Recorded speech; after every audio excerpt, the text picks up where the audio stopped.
Je vais juste donner... On est le lundi, le 3 août Le 3 août 2020. 2020. Et là, Lynn McMurray, écrivaine, artiste et luminescence de l'Académie, va me raconter son parcours. Je vais m'asseoir, je vais surveiller la caméra comme ça. Je peux-tu prendre cette chaise-là? Oui. Bonjour Céline. Bon, Céline a décidé de s'intéresser à mon parcours. Regarde-moi tout le temps. Ok, je te regarde. Regarde pas la caméra, regarde-moi. Ok, je te regarde. Puis, ben, tu me disais que tu voulais commencer à partir de l'âge de 17 ans à me raconter. Oui, je ne sais pas s'il y a une logique dans ma vie, là, mais il y a eu des périodes. J'ai fonctionné par grandes périodes. Ben, ton enfance, moi, je la connais parce que j'ai lu tes livres. Donc, ben, je la connais. Je la connais pas dans le détail, mais les grandes lignes, parce que je sais que... Ben, même si tu peux commencer en gros à 17 ans, veux-tu juste nous raconter, me dire où est-ce que tu es née? Je vais faire un résumé de mon enfance et ma jeunesse, là. Je suis née le 6 juin 1953 à Saint-Alexis-des-Monts, en Mauricie. Donc, dans un petit village cul-de-sac, parce que derrière mon village, c'est la grande forêt jusqu'au pôle Nord. Mes parents géraient une pourvoirie de pêche au bord du lac Sequecomi. J'ai vécu à l'amérindienne, si on peut dire, parce que on buvait l'eau du lac, on faisait la cuisine avec l'eau du lac, on se lavait dans le lac, puis on n'avait pas d'électricité, on s'éclairait au fanal à gaz et tout. Donc, puis le chemin qui menait à la pourvoirie était extrêmement difficile, c'était l'aventure de s'y rendre. Et puis, comme on était en pleine forêt, donc nos voisins, les animaux sauvages, nous visitaient de temps en temps, donc des ours, des orignaux, des chevreuils, des lynx, des cougars, on finissait par en voir quand même beaucoup. Alors, c'est la période la plus marquante de ma vie, jusqu'à 20 ans, donc de ma naissance jusqu'à peu près 20 ans. Mais si tu étais dans la nature comme ça, comment t'en es venue à t'intéresser à la littérature? Je lisais beaucoup. J'attrapais les livres que laissaient chez nous à la pourvoirie des touristes féminins, parce que c'était une pourvoirie familiale. Donc, ça venait beaucoup en famille, avec le papa, la maman, même les enfants. Hein. Et les gens, parfois, laissaient des romans, donc je sautais sur les romans. Et puis, il faut savoir aussi que c'est ma mère qui a créé la bibliothèque à Saint-Alexis. On a une bibliothèque municipale qui est très belle et très grande. Et c'est ma mère qui l'a créée, donc à partir de ce moment-là, j'allais me chercher des livres. Et j'avais toujours le nez dans un livre. Donc, quand est venu le temps de me poser la question pour l'inscription au cégep, dans quoi qu'est-ce que je choisissais, bien, ça a été logique. Je me suis juste dit, j'aime lire, donc je dois être bonne en littérature. C'est tout. J'avais hésité entre la littérature et les arts visuels. Mais on avait un cours d'histoire de l'art et le cours se déroulait toujours à la noirceur. Parce qu'on projetait, la professeure projetait des diapositives. Et moi, 20 minutes dans la noirceur, écoutez, le cours durait au moins 1 heure et demie. Moi, au bout de 20 minutes, je dors. Donc, je dormais dans les cours. J'ai passé la session à dormir dans ce cours-là particulièrement, pas dans les autres cours. Mais alors, j'ai pas choisi l'histoire de l'art à cause de cette raison, parce que je suis incapable de résister à la noirceur. Je sommeille et puis je finis par me dormir sur mon bureau. Voilà. Puis, est-ce qu'il y a eu des livres, des romans qui t'ont marqué dans ta jeunesse plus que d'autres? Oh! J'ai commencé à lire des vrais livres de vrais écrivains au cégep. Oh! Non, je me trompe. À l'école secondaire. On reprend au livre tu avais commencé à me Oui, parler. à l'école secondaire, le professeur, qui était très jeune, nous avait fait lire Régent Ducharme. La vallée des avalées, évidemment. Donc, ça m'avait beaucoup impressionnée. Et puis après, j'allais à la bibliothèque du pensionnat où j'étais. Et puis, je demandais des livres d'auteurs connus. Et les bonnes sœurs ne voulaient pas me les prêter. Donc, c'est seulement au cégep que j'ai pu avoir accès là, à tout ça. Là. Puis au cégep, donc on arrive au cégep, là, tu as 17 ans. J'ai 17 ans, oui. Puis c'est là que tu voulais commencer, en fait, toi, on a fait une introduction, mais tu m'as dit, j'aimerais ça commencer à partir de 17 ans. Oui, oui, oui. Parce que ça a été pour moi une période d'éveil, le cégep. J'ai beaucoup aimé le cégep. Excuse-moi, je t'ai interrompu. À quel cégep t'es allée? Maisonneuve, le cégep de Maisonneuve. Et j'avais la chance d'avoir des professeurs extrêmement doués, comme Philippe Eck, Adrien Grusselin, et puis le chansonnier, là. Voyons. Il est décédé, excusez, ça va me revenir. Donc, il y avait des professeurs célèbres au cégep de Maisonneuve. Donc, j'ai eu la piqûre, mais je dois dire que l'effet littéraire à l'intérieur de moi, je l'ai ressenti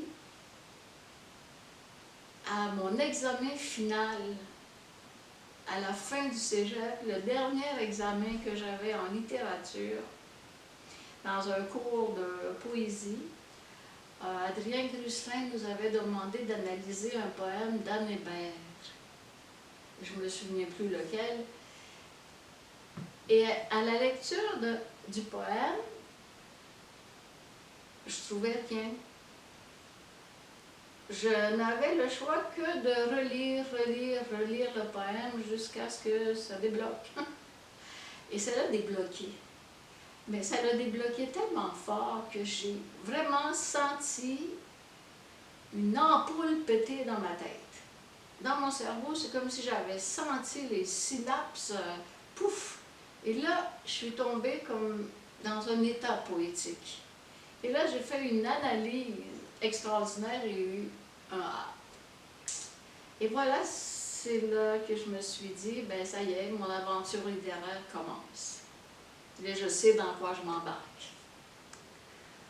Qu'est-ce qui s'est passé après? Mais à 17 ans aussi, faut que je raconte que c'est la première fois que j'ai eu accès aux mots pataphysiques. Donc, j'allais remettre ce fameux examen à Adrien Grusselin dans son bureau. Et sur une tablette, j'ai vu le livre de Ruy Launoir, Clé pour la pataphysique. Alors, j'ai dit, j'étais encore sous l'effet poétique de mon examen. Et là, je me suis dit, qu'est-ce que ça veut dire? Et j'étais trop timide pour demander au professeur. Donc, mais le mot était gravé dans ma mémoire et je me suis dit, un jour, je vais savoir ce que c'est. Et c'est comme ça que l'aventure pataphysique a commencé. Donc, ça a pris compte. Ben, après ça, après cette rencontre avec le mot pataphysique, tu as fait toutes sortes de choses avant de vraiment. Oui, oui. Mais d'abord, je suis allée à l'université. J'ai fait mon bac en littérature. Et c'est dans le cadre d'un cours donné par Lise Gauvin sur le théâtre français, Lise avait proposé comme une liste de sujets là, pour le travail de fin de session. Et dans la liste des sujets, il y avait Alfred Jarry et la pataphysique. Donc, moi, j'ai tout de suite réservé ce sujet en sachant pas du tout dans quoi je m'embarquais. J'avais jamais lu Alfred Jarry. Je ne savais même pas que c'était lui qui était le créateur du mot. Et puis j'ai dit, ça y est, il faut que je connaisse. Donc, ça a commencé comme ça. Dans le cadre de ce travail-là, j'ai eu vraiment un coup de foudre, et pour le personnage, et pour ses personnages à lui, Faustrol, le père Ubu, et compagnie. Ça, c'était au bac? Oui, au bac. Donc, j'ai décidé de faire ma maîtrise sur Alfred Jarry. Puis là, tu étais à quelle université exactement? Montréal, à l'Université de Montréal. André Vachon donnait un cours sur Alfred Jarry, donc je me suis inscrite à maîtrise et j'ai continué au doctorat toujours sur Alfred Jarry. Mais avant que tu nous expliques en détail tout ce qui s'est passé dans la pataphysique, je sais que tu as été féministe. Oui, mais ça c'est plus tard. OK, plus tard. Ça c'est plus tard, parce que là on est rendu... Oui, c'est plus tard ou en parallèle. Ça commence en même temps ma période féministe, là, pendant que je faisais mon doctorat et tout. J'ai fait partie d'un groupe qui s'appelait le RAIF, R-A-I-F, de Québec, parce que j'ai habité 2 ans à Québec. C'est là que j'ai rédigé finalement ma thèse, à Québec. Mais entre-temps, j'avais eu une bourse belgo-québécoise pour partir 1 an en Belgique, pour rencontrer des pataphysiciens. Ce que j'ai fait d'ailleurs. Donc, j'étais à la fois dans la pataphysique et dans le féminisme au Québec. Donc, j'avais comme 2 volets de ma vie là, en parallèle. Alors, on commence par lequel? Pendant ton bac, est-ce qu'il y a des choses que tu voulais me dire? Parce que là, on a couvert ta rencontre avec Anne Hébert, le poème d'Anne Hébert. Puis là, dans ton bac, donc ça t'amène à début vingtaine ou 18-19 ans, tu commences ton bac? Je le termine à 21 ans, 20 ans, oui. 20 ans. Et c'est là, pendant ce temps-là, que tu as fait le travail avec Lise Gauvin, donc oui. Là, tu es au bac. Oui. Pendant la période du bac, y a-t-il quelque chose de particulier, à part le fait que tu as approfondi ce mot-là, pataphysique, parce que tu l'as vu dans une liste de sujets? Oui. Par rapport à la pataphysique, ben, moi, je savais que j'ai hésité pour mon doctorat, j'ai hésité entre Alfred Jarry et Jacques Derrida. Pourquoi? Je les aimais tous les deux. Je les aimais vraiment, je les aimais tous les deux.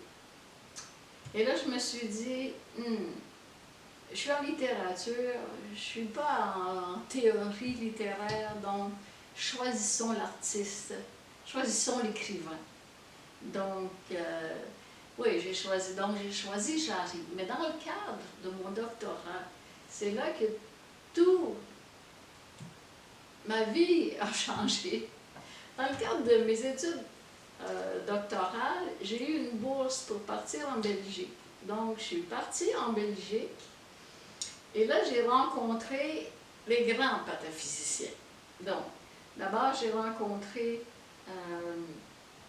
André Blavier, qui était un ami personnel de Raymond Queneau et qui habitait Verviers. Moi, j'étais à Liège, donc c'est tout à côté. Donc, on se voyait régulièrement toutes les semaines. Okay? On avait le vendredi soir, on se réunissait un groupe d'artistes, d'écrivains autour de lui, ou d'étudiants autour d'André Blavier, qui était un personnage quand même original. André a beaucoup commenté les œuvres de Raymond Queneau. C'est lui qui a terminé aussi son livre sur les fous littéraires. Donc, il travaillait à la bibliothèque de Verviers et à la bibliothèque, il y avait toute une section Raymond Queneau. Donc, moi, j'allais souvent travailler ma thèse chez Blavier ou à la bibliothèque. Et Blavier me recevait chez lui, là. En plus, je couchais là. Je rentrais chez lui, là, comme si j'étais une fille adoptive. Donc, on s'aimait beaucoup, André et moi. C'est un peu mon père spirituel, là. Puis, j'aimais beaucoup sa femme, Odette, aussi. Son beau-fils, qui était l'éditeur de Yellow Now.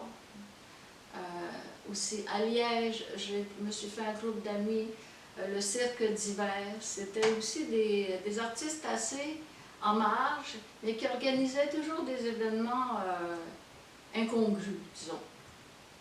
Et puis, donc ça, toutes les semaines, je voyais André. Mais j'ai eu l'occasion d'aller à Paris aussi. À l'intérieur de cette année, je suis allée à Paris très, très souvent, parce qu'André Blavier m'avait donné les numéros de téléphone de tous les grands pataphysiciens encore vivants. Peux-tu me dire, là, on est en quelle année? Là, on est 76 à 81 à peu près. 76. Puis tu as été 3 ans en Europe. Non, j'ai eu une bourse.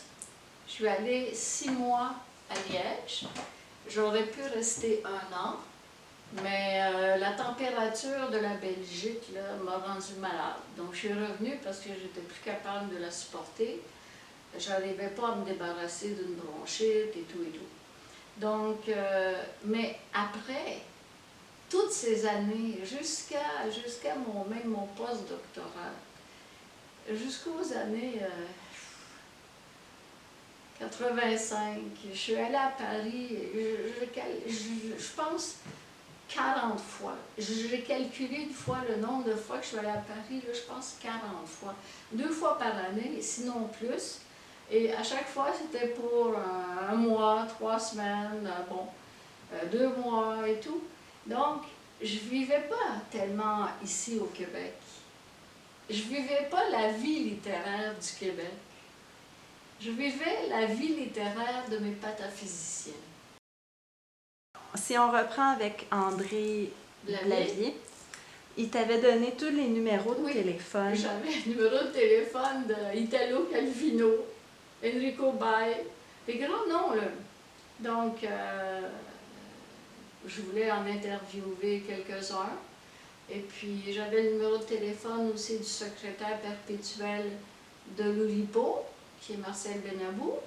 Donc, j'ai commencé par Marcel, qui m'a accueilli de façon très chaleureuse.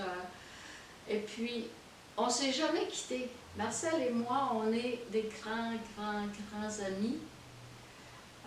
Il est venu souvent au Québec, il est toujours venu chez moi. Et moi, j'allais toujours, pas nécessairement chez lui, mais chez des amis à lui.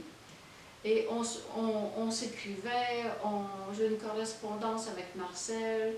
Et puis Marcel m'a fait connaître Paul Fournel, ensuite Noël Arnaud qui a été,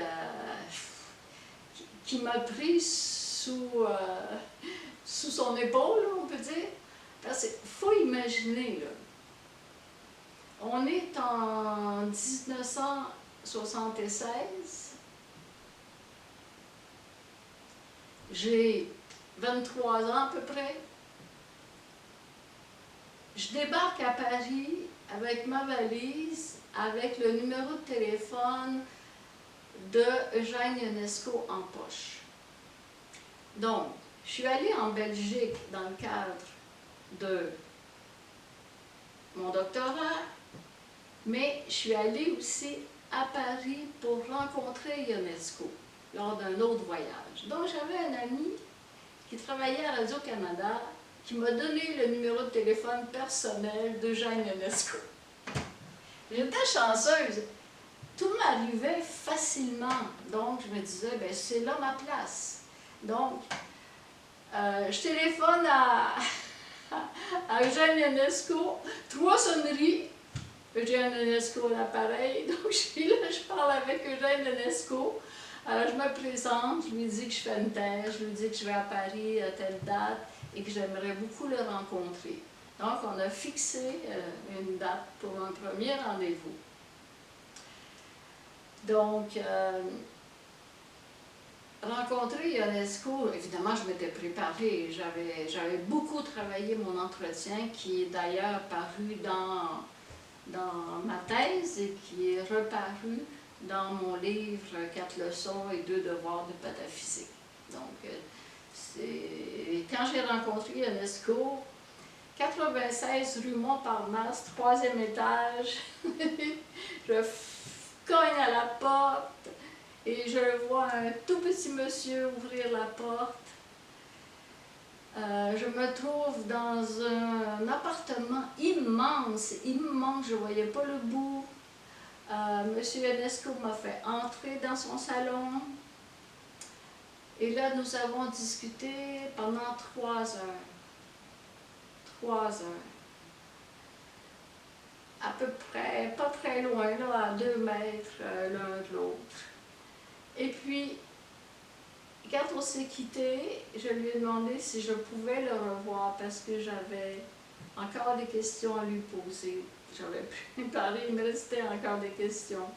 Donc, oui, on a fixé le prochain rendez-vous. Je l'ai vu 3 fois. Et ça durait 3 heures à chaque fois, à peu près. Donc, ça, là, c'est inoubliable. C'est inoubliable parce que c'est idiot, mais j'avais la jeune vingtaine. Je suis en face d'Eugène Ionesco. Et Eugène Ionesco me dit, « Mademoiselle, je vous trouve très sympathique. » J'ai jamais oublié. Donc, c'est pour ça qu'il m'a reçu 3 fois, je suppose, là. Et puis après, on a eu une correspondance, Eugène Ionesco et moi.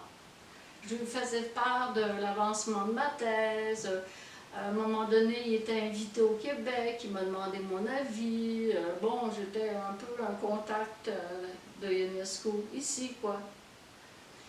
Mais ça a duré quelques années, puis évidemment, il vieillissait beaucoup, là. Donc, voilà. Donc, lors de ce voyage aussi, où j'allais principalement voir Ionesco, je me suis rendue en Belgique, voir André Blavier, évidemment. Je suis revenue à Paris, j'ai vu Marcel Benabou, j'ai vu Paul Fournel, et Jacques Carelman et Noël Arnaud. Et Thierry Foul. J'ai tout connu ce monde-là à peu près dans la même année, parce qu'on m'invitait aux activités pataphysiques. Je te pose une question avant que tu poursuives. As-tu des lettres de Ionesco? Tu disais que vous avez... Oui, oui, j'ai des lettres. Est-ce que les lettres, tu les as mises avec les archives de l'Académie? Non, je les ai gardées pour moi. J'aimerais ça les voir. Oui. Si on pouvait même les prendre en photo. Oui, je vais te trouver ça ce soir. Oui. Alors, excuse-moi, je t'ai interrompu. Tu me disais que là, tu étais invitée aux activités. Oui.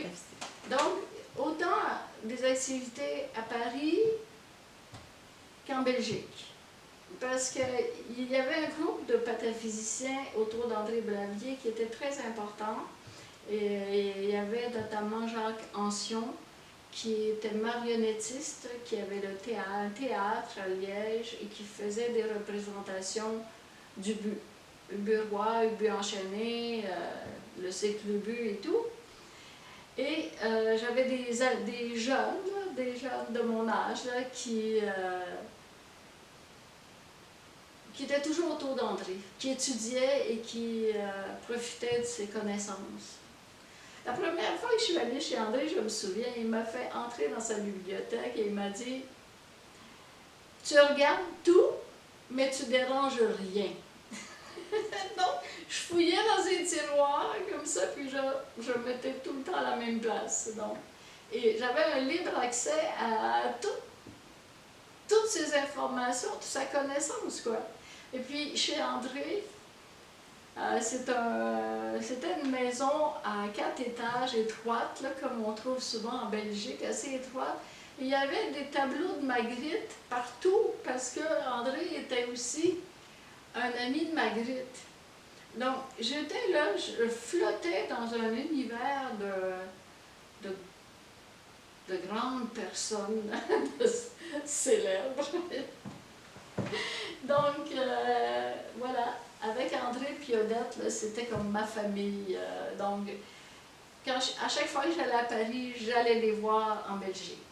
Mais 40 fois, là, je suis toujours allée les voir en Belgique quelques jours, tout le temps. Donc, à Paris, ben, c'est là que j'ai commencé à participer. On m'invitait aux activités. Donc, des vernissages, des expositions, des colloques. Oui, des colloques. Il y en avait des colloques. Notamment à Cerisay-la-Salle, j'ai participé à un colloque sur Alfred Jarry. Ensuite, j'ai oublié de dire qu'André organisait un colloque sur Raymond Queneau tous les ans et que j'ai donné, je suis allée 3 fois et à chaque fois j'ai donné une conférence. À Cerisay aussi, j'ai donné une conférence sur Alfred Jarry. Et puis, j'assistais aux rencontres de l'Oulipo. J'assistais aux rencontres de Lou Pimpeau, l'ouvroir de peinture potentielle. Jacques Carelman est devenu un très, très grand ami à moi. Un ami que jusqu'à sa mort, là, la dernière année avant sa mort, on s'est vus à Paris. Et puis, j'ai besoin d'une pause, je pense. Je ne sais pas ça fait combien de temps je pense. Vas-y. Sylvain Lelièvre. Donc, je viens de me rappeler du nom du professeur chansonnier qui nous enseignait au cégep de Maisonneuve. Donc, c'était quand même des professeurs inspirants. Là. Et je les garde dans mon cœur. Donc voilà, on était à la pédaphysique, c'est ça? Oui. Aux activités pédaphysiques, j'ai rencontré tout ce beau monde, les colloques chez André Blavier, les colloques... Noël Arnaud était un organisateur d'activités. D'abord, lui, il a toujours géré une revue parallèle à la revue du Collège de pédaphysique. Alors que Thierry Foulque est devenu responsable, mais avant lui, c'était Noël Arnaud qui était responsable du Collège de pédaphysique. Donc, quand moi, j'étais à Paris, j'ai connu Thierry, évidemment, qu'on est devenus des amis et tout. Puis il est décédé dernièrement, j'ai eu beaucoup de peine, parce qu'on s'est écrit il n'y a pas si longtemps. Cette année, il y a quelques mois, on s'est écrit. Et puis Noël Arnaud était un bon vivant, là, un gros monsieur, une tête ronde avec un corps rond, et gourmand et gourmet. Et moi, je le percevais comme mon grand-père. Pourtant, il n'était pas si âgé, là, mais quand même. Alors, il m'a pris sur son épaule. Donc, voilà, j'étais invitée partout. Et à chaque fois que je me présentais, on me disait, ben voici Lynn McMurray, notre petite Québécoise. Je ne l'ai pas dit, mais dans un des romans de André Blavier, rappelle-toi d'Omélie, je crois, je suis dedans la belle Iroquoiselle. C'est moi, c'est André qui m'a révélé ça. Donc, moi, je vivais, comment vous dire, j'avais 2 vies. Quand j'étais au Québec, je menais ma vie féministe. Mais, j'étais pas dans la vie littéraire du moment. Donc, au Québec, j'avais ma vie féministe, et puis entre ça, j'avais ma vie en Europe, ma vie pédaphysique en Europe, où je faisais des recherches pour ma thèse, où je participais à plein d'événements, puis j'étais invitée partout. J'ai même été invitée par François Le Lyonnais à assister à des réunions de l'ouvroir de littérature policière potentielle. Et il faut savoir que c'est François Le Lyonnais qui a créé l'Oulipo avec Raymond Queneau. Mais c'est quand même si le nom de Raymond Queneau est plus connu, c'est François Le Lyonnais qui est à l'origine de l'Oulipo. François Le Lyonnais, c'était quelqu'un de très... Bon, il n'est pas très connu ici, là, mais en France, il est très connu. C'est un mathématicien très connu. Donc, j'assistais à l'Oupimpo, l'ouvroir de peinture, donc aux activités de l'Oulipopo, aux activités de l'Oulipo, aux activités de l'Oupimpo et aux activités du collège. Donc, toutes les semaines, il y avait 2-3 événements où j'étais invitée. Juste pour donner une idée de ce que c'était et de ce que c'est encore, c'est qu'en 2008, quand j'ai pris ma retraite, je suis partie à Paris 2 mois. Et j'ai revu, évidemment, mes amis pataphysiciens. J'avais une activité par jour. Par jour. Je vous le dis, organisée par le collège ou par des membres du collège, ou des amis des membres du collège, autour de Maurice Vian, autour de Jarry, évidemment, autour de Raymond Queneau, autour de Jacques Prévert. Je suis même allée chez Maurice Vian, invitée par Ursula Vian, qui était vivante à l'époque. Donc, derrière le Moulin Rouge, il y avait un colloque qui s'organisait pour la Fondation Vian. Donc, je suis allée, j'ai même dormi chez Boris Vian, chez Ursula, dans un divan, dans un long divan, là, dans la bibliothèque de Boris Vian.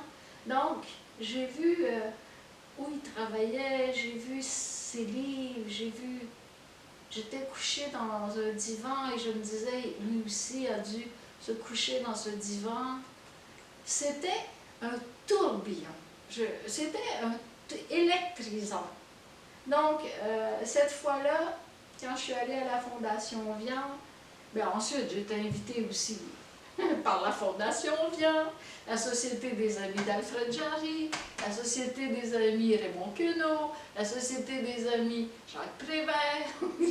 Chaque grand nom pataphysique, il y avait comme toujours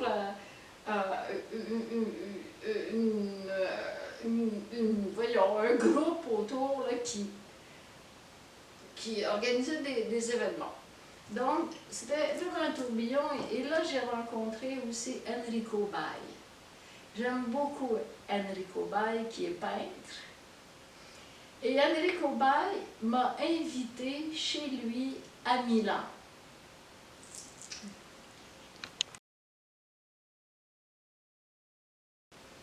Continue. Donc, je vais chez Enrico Baille.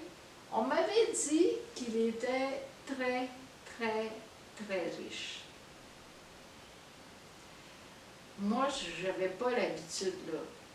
Je sors du bois, on peut dire. Je n'avais pas l'habitude de fréquenter des gens très riches.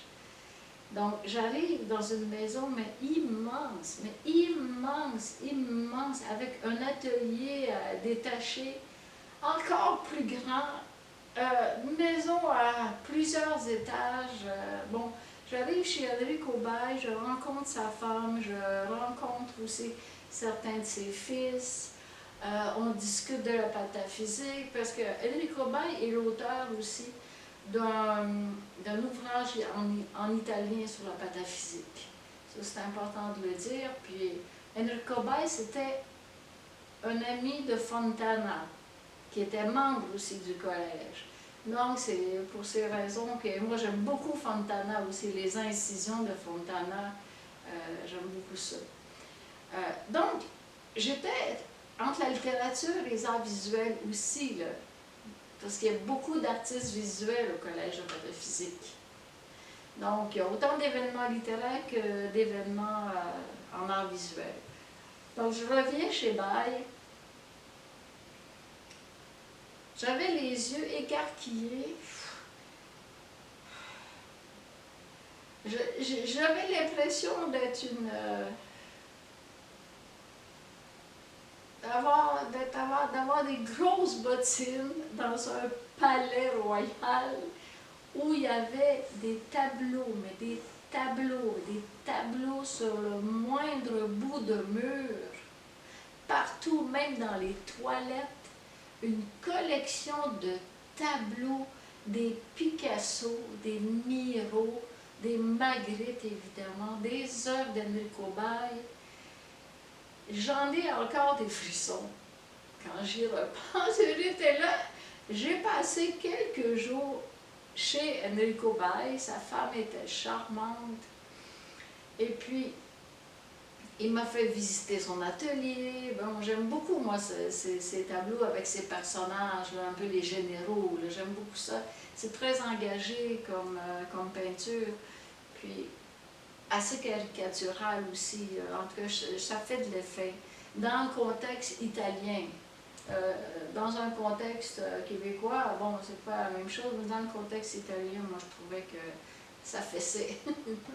Donc, voilà, je suis chez Enrico Bay. Donc, ce qui est important à retenir de ma visite d'Enrico Bay, chez Enrico Bay, c'est que Bay me dit, juste avant que je parte, il me dit, c'est moi qui ai le pistolet d'Alfred Jarry. J'ai dit pardon, parce que Jarry avait un pistolet.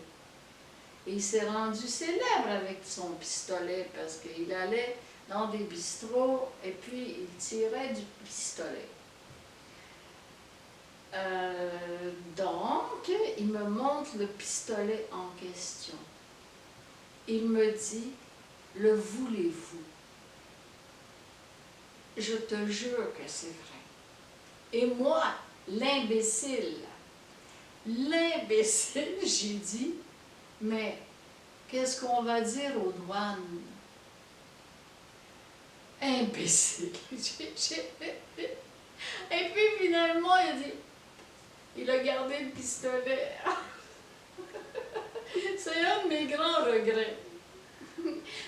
J'ai cru comprendre que le pistolet d'Alfred Jarry se promène depuis longtemps entre des mains de pataphysiciens. Donc, voilà.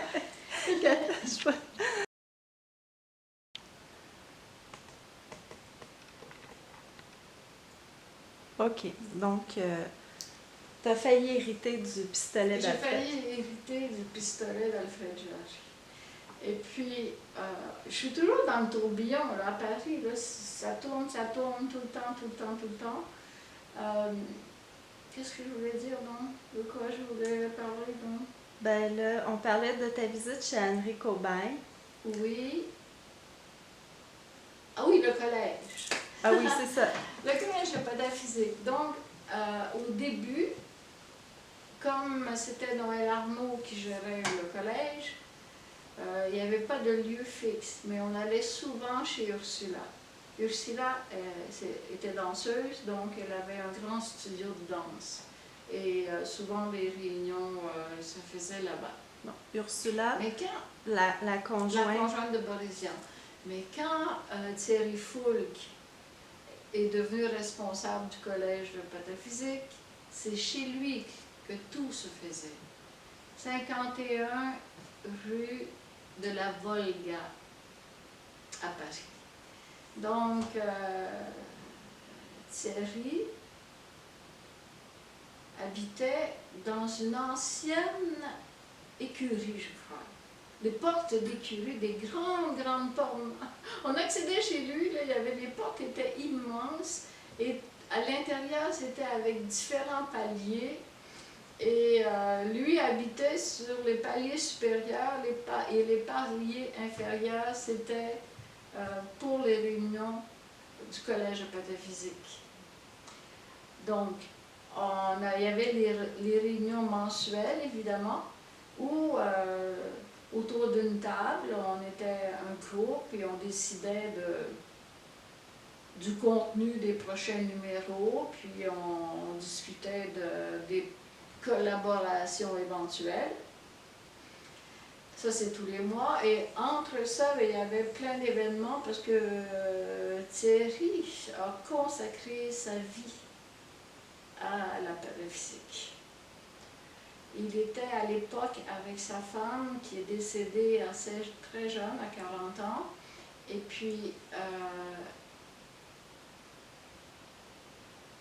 le Collège de pataphysique a fait beaucoup de choses, a produit beaucoup de choses, a été extrêmement actif, et en grande partie à cause de la part de Thierry.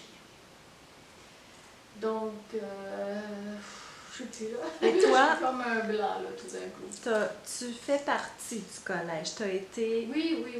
Moi, je fais partie du collège. Au début, il y a toujours une mystification. Okay? Cette mystification a duré peut-être 2-3 ans en ce qui me concerne. Même si je fréquentais les gens du collège, même si, bon, certains étaient devenus des grands amis, même si je me rendais à Paris souvent, je n'avais pas de titre. J'étais membre du collège, mais le dernier titre, là, en bas de la... Bon. Alors, moi, je voulais un titre, un diplôme, quoi. Bon, il a fallu que j'attende quand même assez longtemps pour avoir mes diplômes, parce que Thierry me disait, les gens qui ont des diplômes sont les gens qui ont produit un ouvrage où on fait quelque chose de très important ou d'essentiel autour de Alfred Jarry. Comme ce n'était pas mon cas, donc j'ai attendu mon diplôme. Mais je l'ai eu finalement, je l'ai eu. Mais Thierry Foulque, lui, pas Thierry Foulque, excusez-moi, Enrico Baille, lui, avait moins d'hésitation à me considérer comme membre de l'Institut Mediolanense Pataphysica, de l'Institut Mediolanese de la pataphysique, dont il s'occupait d'ailleurs. Donc, j'ai un diplôme d'Enrico Baille, puis après, j'ai eu mon diplôme du collège. Arpenteuse des neiges. C'est beau comme titre, hein? Donc, c'est mon titre. Arpenteuse des neiges. Puis ça, tu vas me le montrer. Oui, je les ai, les diplômes. À Milan, l'Institut pataphysique d'Enrico Baille, est-ce que c'est celui qui est maintenant sous l'aile de Tania Sofia? Oui, c'est Tania. C'est Tania qui a hérité, enfin qui a reçu tout l'héritage pataphysique d'Enrico Baille, qui lui a tout montré, il a initié à la pataphysique, qui lui a tout montré, puis qui lui a demandé de prendre sa succession. Oui. Et j'ai un maringouin qui essaie de me piquer en même temps. Je prends une petite pause. Mais donc, juste une dernière question sur le collège. Est-ce que tu crois qu'aujourd'hui, c'est toujours aussi actif? Oui. Parce que j'en suis convaincue.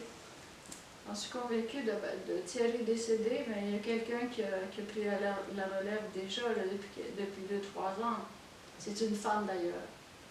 Oui.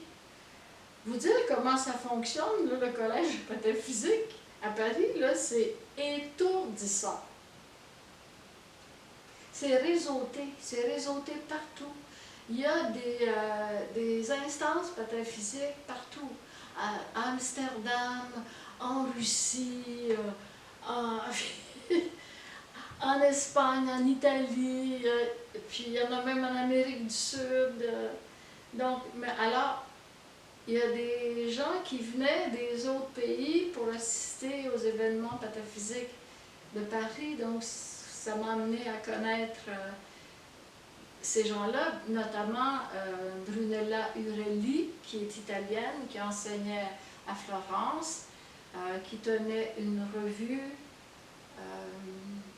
POC, la revue POC, P-U-C-K, spécialisée sur les marionnettes. Donc, elle était membre du Collège de physique et de l'Institut italien. Donc, elle est devenue une grande amie à moi. Je l'ai même amenée à Saint-Alexis. Ah oui. Oui, oui. En fait, j'ai amené beaucoup de gens à Saint-Alexis. Jacques Cadelman est venu passer une semaine. Marcel est venu passer 2 semaines.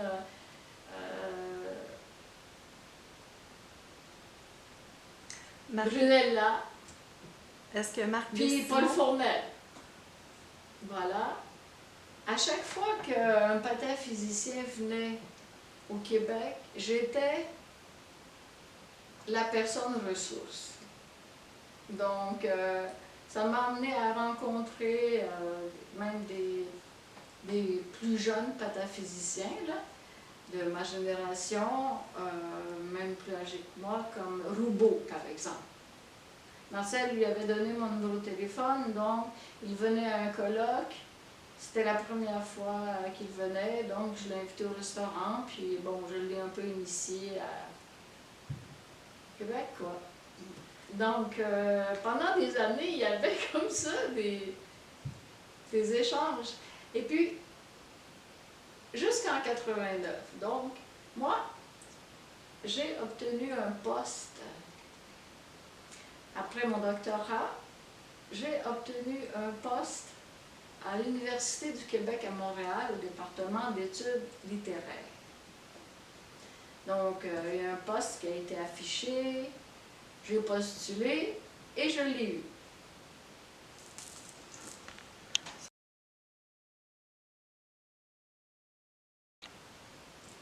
Qu'est-ce qui s'est passé?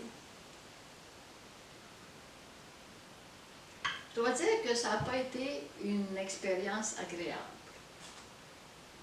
Parce que d'une part, quand je suis arrivée au département, bon, le poste était annoncé comme un poste de professeur substitut, parce que un des professeurs était malade. Ça faisait déjà 2 ans qu'elle était malade et on supposait qu'elle allait continuer à être malade. Ce qui n'a pas été le cas. D'une part, donc, je savais que c'était un poste de professeur substitut, mais c'était un poste de professeur quand même départemental. Ce n'était pas un poste de chargé de cours. Mais quand je suis arrivée au département, j'apprends qu'on est 2. On est 2 sur le même poste et qu'au bout d'1 an, il va falloir choisir entre nous. Donc ça, c'était pas dans l'affichage. Les conditions n'étaient plus les mêmes.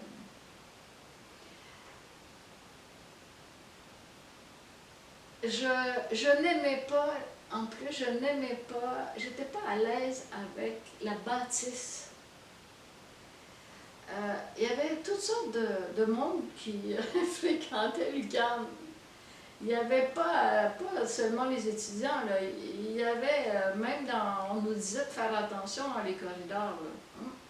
Mais moi, si je ne me sens pas en sécurité dans mon lieu de travail, je ne suis pas à l'aise. Bon, il y avait ça, il y avait le fait que, bon, les conditions de travail n'étaient plus les mêmes, le fait que le professeur que je remplaçais allait revenir, et surtout, et avant tout, le fait que le directeur du département de l'époque ne voulait pas de quelqu'un qui avait fait une thèse sur la pataphysique.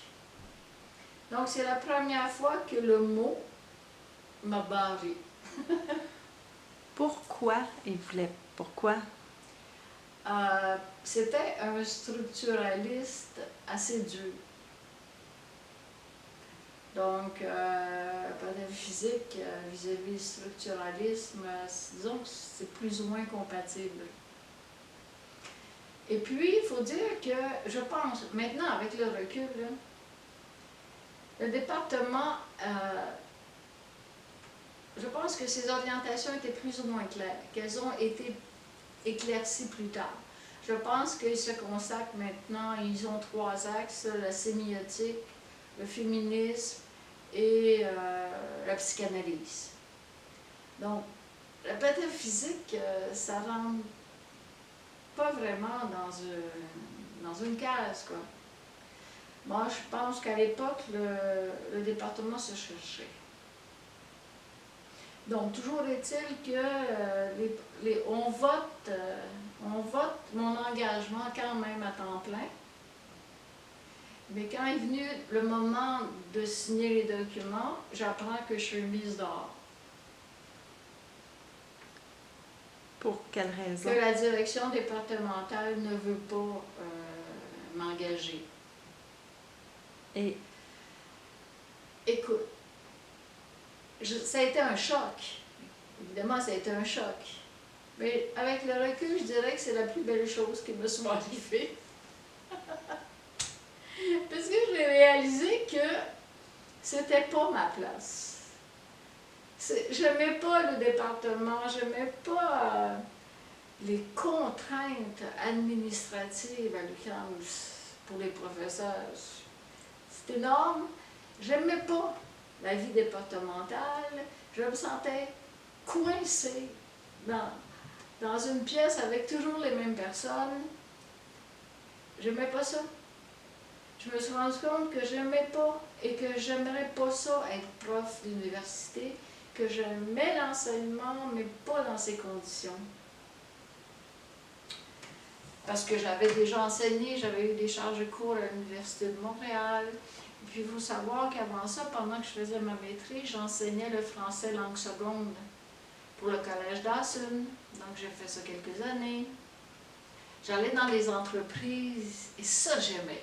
J'aimais le terrain en réalité. J'aimais pas, c'est une des raisons pour lesquelles j'avais choisi Jarry aussi au détriment de Derrida.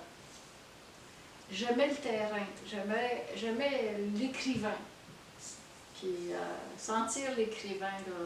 Et donc bref, moi la psychanalyse, la sémiotique et puis le féminisme m'aurait intéressé par contre. Mais j'avais pas de contribution. C'est que ma vie était à Paris. J'y allais plusieurs fois par l'année et je me voyais dans un poste à temps plein à l'UQAM. Non, non, c'était comme, j'étais pas prête, disons. Toujours est-il que j'ai la chance d'avoir une bourse postdoctorale pour écrire un bouquin avec Jeanne Demers sur le manifeste littéraire. Donc, me revoilà partie de nouveau à Paris et partout en Europe, en Suisse, en Belgique, évidemment, les pays francophones, l'Italie et tout, à la recherche des manifestes. Alors, les manifestes futuristes, les manifestes dadaïstes, surréalistes, et tous les ismes de l'époque, là. Donc, j'ai fait ça, mais j'en profitais pour voir mes pataphysiciens. Tout le temps, ma vie littéraire était à Paris. Parce que ici, quand j'étais ici au Québec, j'habitais Montréal, je ne connaissais pas la vie littéraire québécoise, mais... Vas-y. Moi, la vie départementale,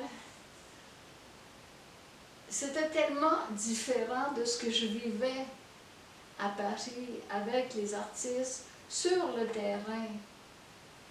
Je participais aux réunions de l'Oulipo, alors je discutais moi je rêvais d'inventer des contraintes, mais c'était extrêmement stimulant. Et là, quand je suis allée à l'UQAM, c'était d'une lourdeur, mais d'une lourdeur. En tout cas, moi, ça m'a étouffée. Donc, comme je le disais, je pense que c'est la meilleure chose qui me soit arrivée. C'était en quelle année ton post-doctorat avec Jeanne Demers? C'était avant l'UQAM. Qu'est-ce que je... Ouais, avant l'UQAM. Puis ça, c'est quelle année à peu près? L'UQAM, c'est à peu près 87.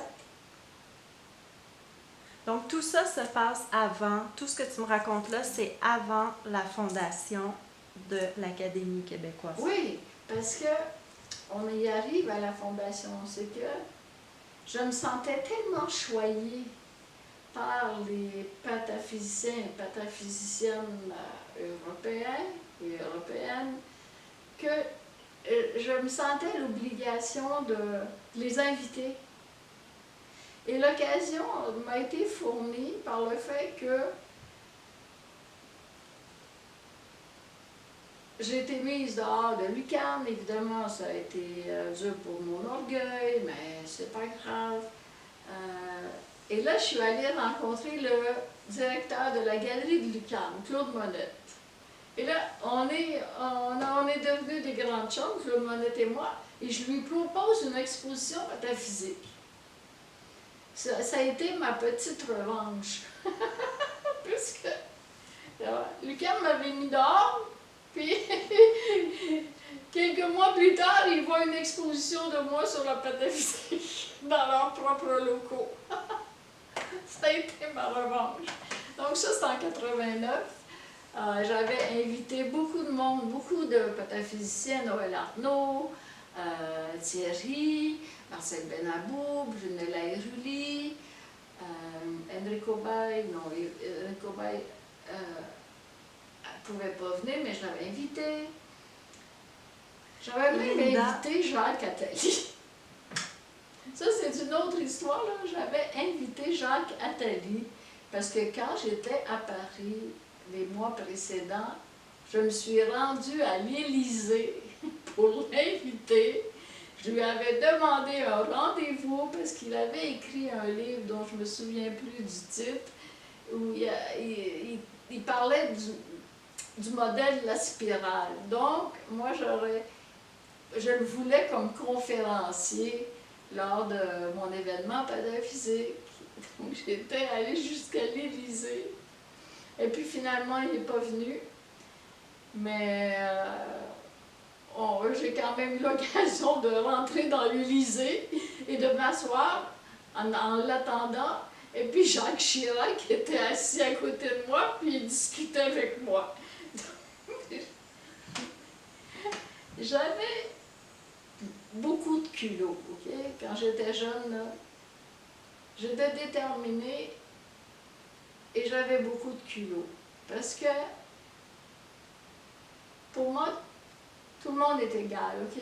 Qu'on soit riche, pauvre, qu'on soit un artiste célèbre, qu'on ne soit pas. Moi, là, je vois tout le monde sur le même pied d'égalité. J'avais aucune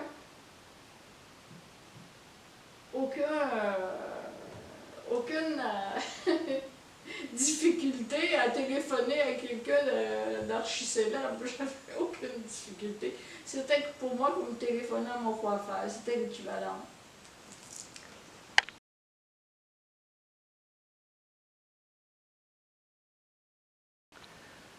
Il me semble que Linda Kiegler-Stillman était là en 89. Oui. Comment tu l'as rencontrée, Linda? Là, en 89. Mais elle est venue à Montréal de son propre Oui. Gré? Oui. Parce que Linda, elle court les événements pataphysiques. S'il y a quelqu'un sur la planète qui sait ce qui se passe en pataphysique, c'est Linda. Parce qu'elle connaît tous les instituts, bon, elle a fait le tour. Oui, elle suivait les activités pataphysiques. Marcel la connaissait et l'avait invitée. Donc c'est là qu'on s'est connus. Linda Stillman et moi, on est devenus des grandes amies. On s'écrit encore, on s'est vus il y a quelques années et tout. Oui. Donc il y avait Linda Stillman. Il y avait Aline Gagnaire, qui était une peintre surréaliste et qui était quand même assez âgée. Elle avait presque 90 ans. Et elle a fait le voyage pour venir. Elle habitait chez moi. J'étais à l'époque avec Denis Marleau. Tu vois, moi, ça bougeait dans ma vie, là, ça bougeait beaucoup. Et là, j'avais placé mes pataphysiciens chez des amis. J'avais j'avais demandé à mes amis s'ils accepteraient là, de recevoir gratuitement un pataphysicien chez eux, ou une pataphysicienne. Et oui. Donc, l'événement pataphysique, là, ça a été pour moi, et pour eux aussi, je crois, assez marquant. D'abord, ça a été extrêmement couvert par les journaux. L'exposition a eu beaucoup de succès. 3000 personnes à l'UQAM, c'est beaucoup pour une exposition que Claude me dit. Et l'exposition était belle. On a gagné, le catalogue aussi était beau, on a gagné le premier prix là, de l'Association des graphistes du Québec. Là. Donc, et puis, il y avait le Théâtre Ubu, j'avais invité le Théâtre Ubu, qui avait monté pour l'occasion la pièce Ubu-Roi. Te souviens-tu des acteurs qui... Carl Béchard, mais je ne vais pas retrouver les noms. Donc j'étais avec Denis à l'époque. C'est-à-dire ça aussi, pendant toutes ces années où tu voyageais du Québec à Montréal, y avait-tu de la place pour des hommes dans ta vie? Est-ce que tu étais en couple? Pas beaucoup. Ben, pas beaucoup, non. Pas beaucoup. Puis comment ça avait commencé avec Denis Marleau? Ah, ça a été un peu long parce que j'ai commencé à travailler pour Denis et on n'était pas ensemble. J'avais commencé à faire des articles sur le Théâtre Ubu. Parce que là, il faut savoir que, bon, on m'avait mis dehors de l'UQAM. Bon, même si j'avais une vie étourdissante, il fallait bien que je gagne ma vie, moi. Donc, pendant une dizaine d'années, j'ai fait beaucoup de piges. J'ai gagné ma vie avec de la pige. J'ai fait des articles pour différents magazines, des revues.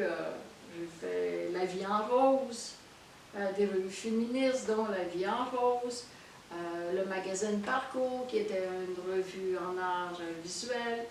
Ensuite, Spirale, bon, j'ai donné des articles.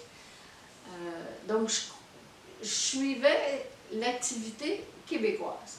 Donc, c'est là que j'ai commencé à m'intégrer dans le monde culturel montréalais, surtout, et que j'ai connu des gens importants, dont Denis Marleau du Théâtre Ubu, avec qui j'ai été 4 ans.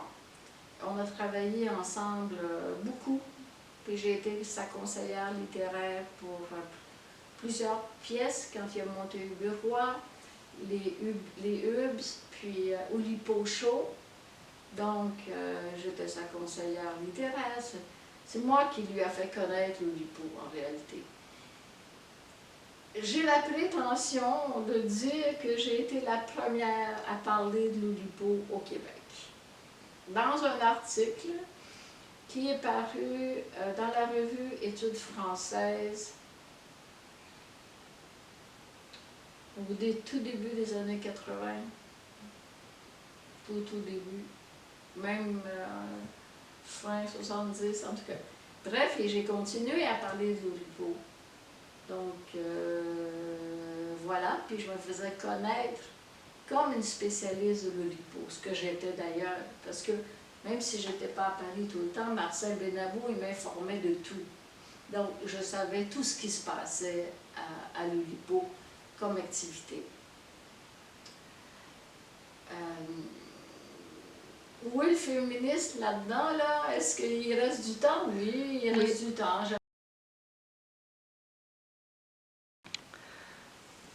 Si tu es en forme pour continuer avec le féminisme, est-ce que c'est trop? Non. Oui, le féminisme. Donc, ma vie en Europe, disons, puis ma vie comme pigiste, j'ai eu ma vie comme recherchiste dans le cadre de mon doctorat, de mon post-doctorat. Puis ensuite, j'étais à la pige pendant une dizaine d'années, donc je fréquentais le tout Montréal, on peut dire, là, parce que Je faisais beaucoup de comptes rendus d'événements pour des magazines. Et puis, le féminisme, oui. J'ai commencé à militer quand j'étais à Québec. Au début de la rédaction de ma thèse de doctorat, j'ai passé 2 ans à Québec. J'avais quand même un compagnon à ce moment-là. Hein. Et puis, j'ai participé à un groupe féministe, le RAIF, R-A-I-F. Je pense pas qu'il existe encore, là, mais c'était quand même un groupe assez important. On avait une centaine de membres.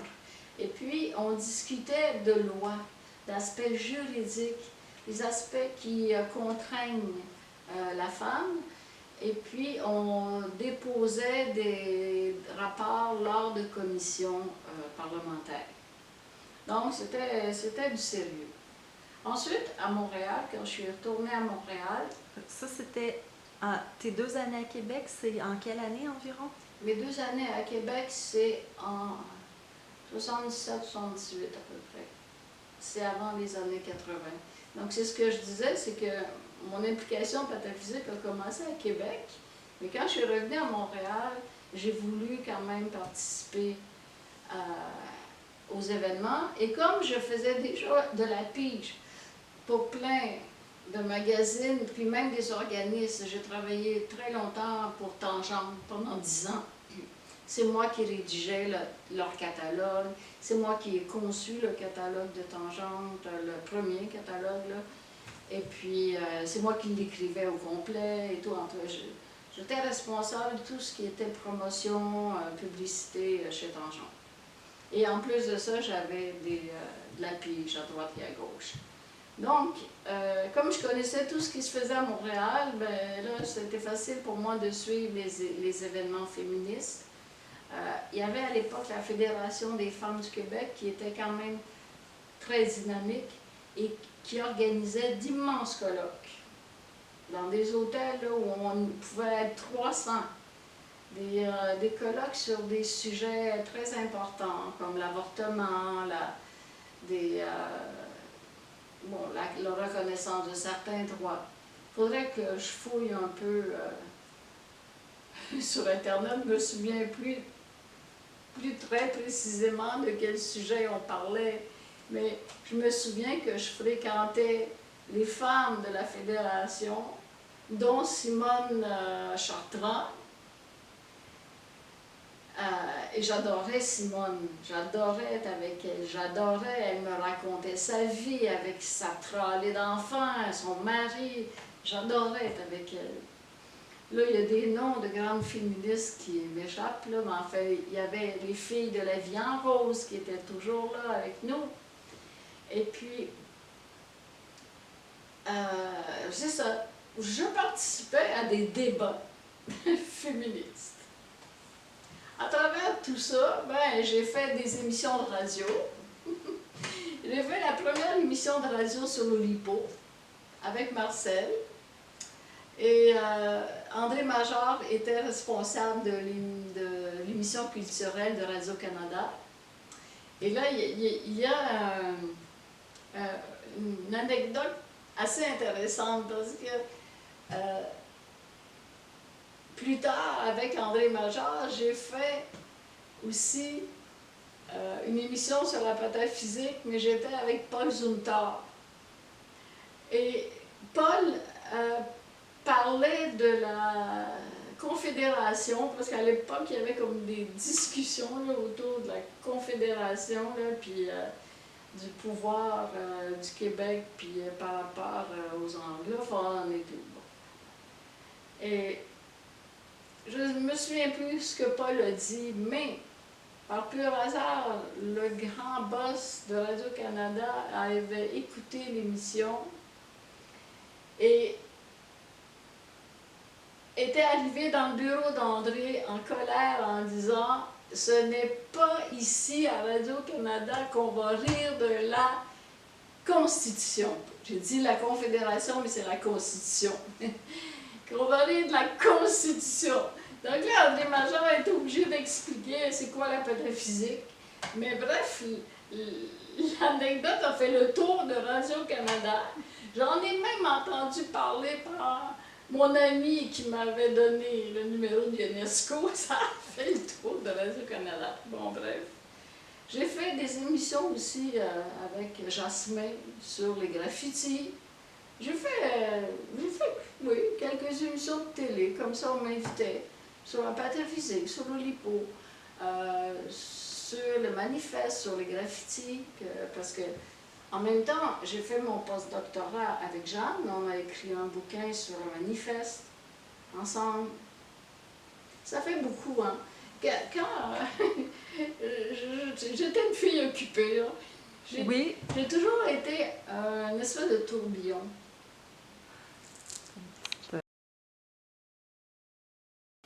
Mais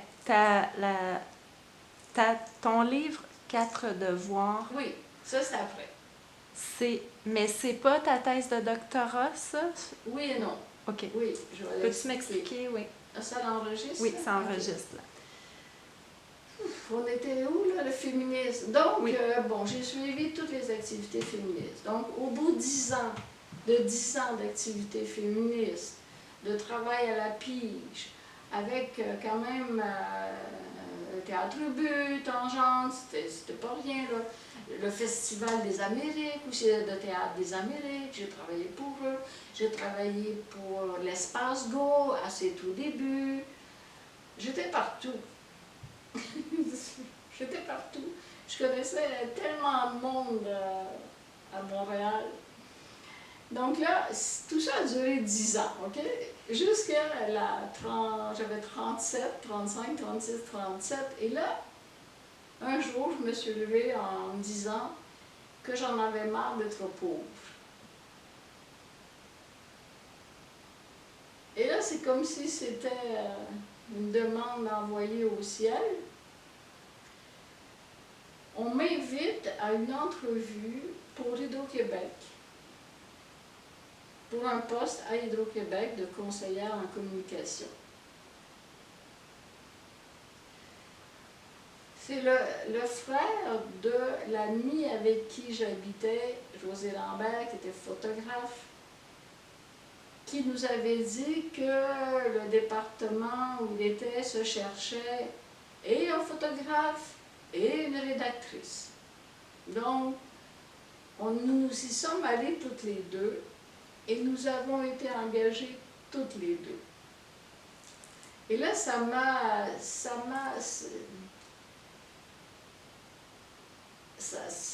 je me suis posé quand même beaucoup de questions parce que ça supposait, si je travaillais à temps plein, que je quittais le milieu culturel où j'étais vraiment très à mon aise.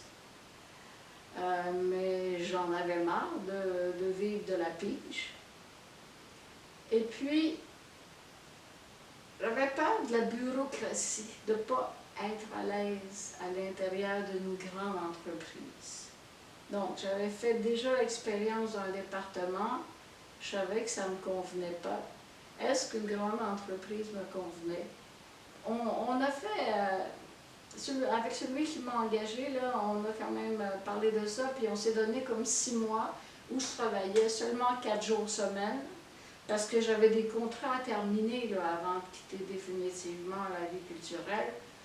Et puis, pour voir si j'aimais. Eh bien, j'ai adoré. Vous dire, j'ai adoré travailler à Hydro-Québec.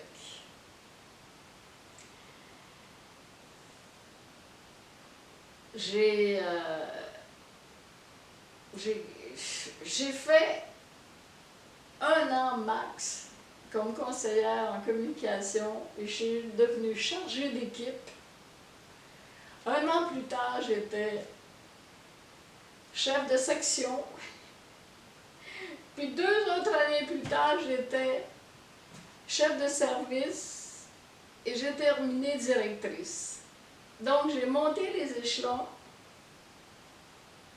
et aussi surprenant que ça puisse paraître, j'ai adoré travailler dans une entreprise aussi grande, aussi grosse, avec 19 000 employés Parce que il y avait de l'air.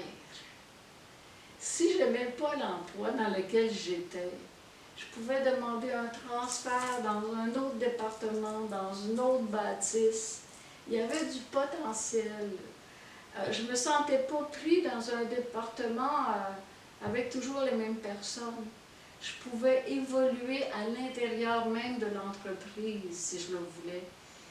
Et moi, j'ai toujours besoin d'air, que tout soit ouvert. Donc là, c'était ouvert. Et c'est une entreprise merveilleuse. Je vous le dis, bon, qu'on me croit ou non, là, j'ai fait des activités littéraires à l'intérieur de ça. J'ai même invité des écrivains à donner des conférences. Bon, j'ai fait un livre de poèmes pour un directeur qui quittait l'entreprise. J'ai fait plein de trucs. Donc, je suis passée de conseillère en communication à spécialiste, finalement, gestionnaire et spécialiste de la gestion documentaire. Parce que comme chef de service, j'avais sous moi la bibliothèque d'Hydro, les centres de documentation et puis les archives. Donc j'avais une 50aine d'employés. Avec des réorganisations sur réorganisation sur réorganisation, ça se réorganise tout le temps une entreprise comme une telle ampleur. Bon, bref, j'ai quand même été un peu ballottée, mais ça bougeait, c'était dynamique. Bon, et puis, mais j'avais plus de temps. J'avais plus de temps pour ma vie culturelle. J'avais plus le temps de lire, j'avais plus le temps de dessiner, j'avais plus le temps d'écrire. Ma vie, c'était Hydro. Quand on est gestionnaire, là, on ne peut pas avoir de vie parallèle. Le gestionnaire, c'est à temps plein, c'est sur demande, c'est du surtemps pas payé tout le temps.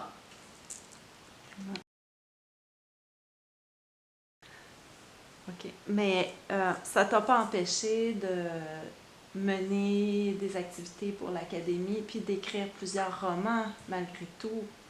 Est-ce qu'on enregistre? Là? Oui, ça enregistre. Bon, oui, justement. J'avais pas beaucoup de temps. Mais j'avais créé, enfin, c'est pas moi qui ai créé l'Académie québécoise de pédophysique, hein? C'est Jean Carrelman. Okay?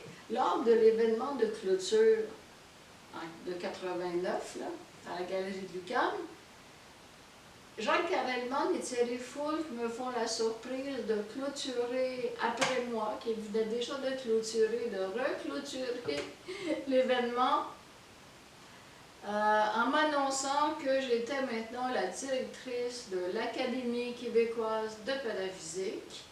On me remet les clés, qui consistent en une brosse à dents, parce que en plastique rose, évidemment, et il y avait comme une palette de plastique là, avant la brosse à dents, là, qui tenait la brosse à dents, puis il y avait une spirale. Puis Jacques avait acheté des lettres qu'on peut coller, là, puis il avait tout collé les mots Académie québécoise de pédophysique, ça tournait dans la spirale. Alors ça a été, moi, ma grande surprise de me retrouver, bon, oui, parallèlement à Hydro, ce que j'ai fait comme activité culturelle, de créer moi-même l'Académie québécoise de pédophysique. Attends, tu as commencé à travailler pour Hydro en 89 aussi? Ou... Non, j'ai commencé en 90, parce que j'ai travaillé à la Pige. Donc, tu as été... Puis le titre, là, sa luminescence, c'est quoi son histoire? C'est un des membres de l'Académie qui un jour m'a appelé comme ça, Étienne Tifou, qui était un professeur de linguistique de l'Université de Montréal et qui était un grand ami de Paul Zouta. Et tous les deux étaient membres de l'Académie. Donc, ça m'a pris quand même quelques années là, à trouver, à stabiliser un groupe, je dirais. Il y avait des allées et venues. Mais parmi les fidèles, il y a toujours eu Michel Saint-Germain, Jacques Carboux et puis Yvon Kozik. Toujours. Et à l'époque, Manon Pelletier aussi, souvent. Donc parfois, on était juste tous les trois ou tous les quatre. Puis on disait, bon, c'est pas grave, on va faire des trucs quand même, tu vois. Mais la belle époque, c'est quand Paul nous a rejoints, José Lambert, puis Étienne Tifou, Jeanne Demers. Et là, oui, je peux dire que ça pataphysiquait fort. Mais ça pataphysiquait pas de la façon dont moi je l'aurais. Non, je ne peux pas dire ça comme ça, là, ça pataphysique. Le groupe s'est trouvé un équilibre dans un certain type d'activité.